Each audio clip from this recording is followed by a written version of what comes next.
Hello and welcome to day 3 of this 5-part video series. And in today's video, I'm going to be talking about practical solutions for you to reduce stress and overwhelm in your life. In part 2, I talked about something that Brené Brown once said, which was about finding a new way to live, effectively getting out of the briar patch. So that is what today's video is all about. And another of my mentors, Fabienne Fredrickson, also says you can have it all, but you can't do it all. And I would totally agree. So that is what today's video is all about. Okay, so practical solution number 1. I want you to take the list that you created of all the stresses and all the things that are overwhelming you currently, and have a look at what you can do, what you can ditch, and what you can delegate.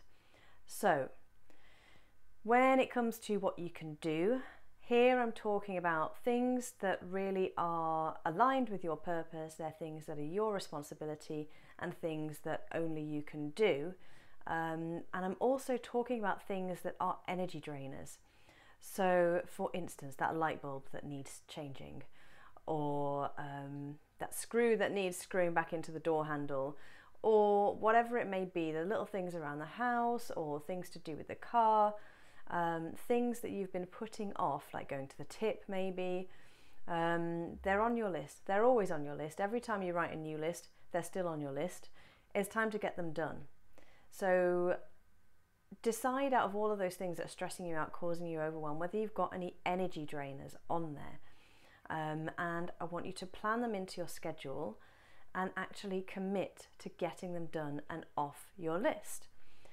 Now, energy drainers can be things, they can also be people. So when it comes to the people who are energy drainers in your life, first of all, let's get clear on who they are and why you find them draining to be around. And secondly, then let's see if there is a way to spend less time with them, or perhaps just to find a way of not allowing them to drain our energy quite so much. So it might be that some lessons in assertiveness are required on your part in order to be able to be clearer and firmer with people, so that you're not constantly the one that they are leaning on, or perhaps moaning to, and perhaps also some assertiveness in being honest and truthful with the people who you want to spend less time with. I am by no means saying this is an easy task. I've done it, but I'm not well practiced at it. What I do know though is that if you're assertive in the beginning with somebody, it's so much easier than trying to do it years and years down the line. But it is important. The people that we spend time with are really important to our energy levels. So if you find that there's somebody who you leave your interactions with them feeling downcast and drained of energy rather than uplifted, then it is time to reassess, if possible, how much time you spend with them. Okay, so that's do. Next, we're moving on to ditch. Now, we may want to put some people into this category. It's possible. But the main things I want you to look at are those things that are just not aligned with who you are and how you want to live your life. So it could be those things that you've invested time and money and energy in, but they're just not aligned with where your life is going. It's time to ditch them. It's time to just stop saying, oh, but I've spent so much money on this. Oh, but I've spent so much time and effort on this. If it's really not aligned with where your life is going and how you want to live, it's time to ditch. Excuse me. So yeah, just cross them off your list. I mean, I know this is not necessarily going to be easy, but once it's done and once you've got over that slight discomfort of doing something that you wouldn't normally do, especially if you're quite like me and you like to commit and you like to see things through to the end. If it's not contributing to your well-being though, then those things really do need to go.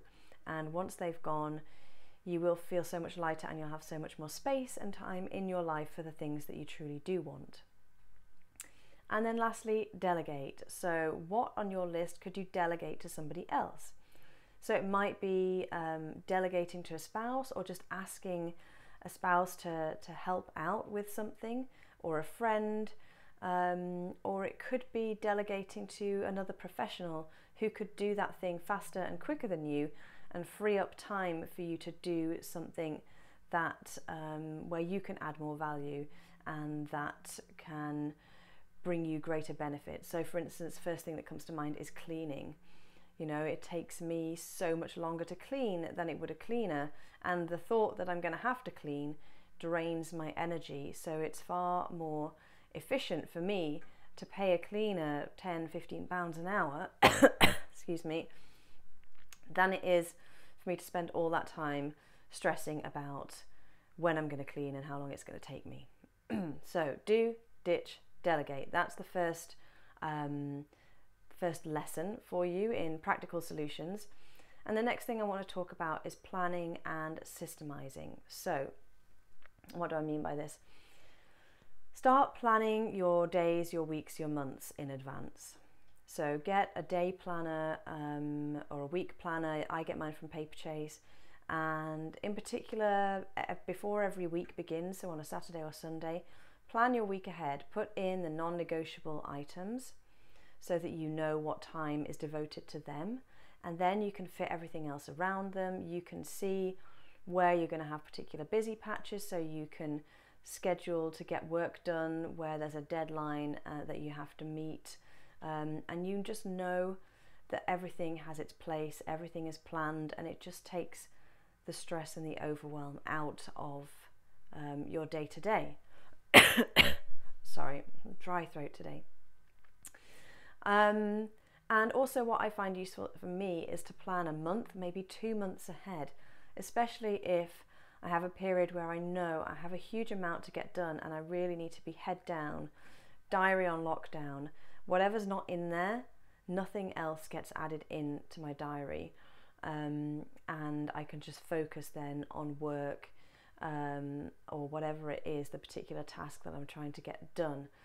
And it also then enables me to make sure that I don't end up traveling north to see family one weekend, to Paris to see friends another weekend, somewhere else the next weekend, you know, and then I find I've got no time at all to do any life min.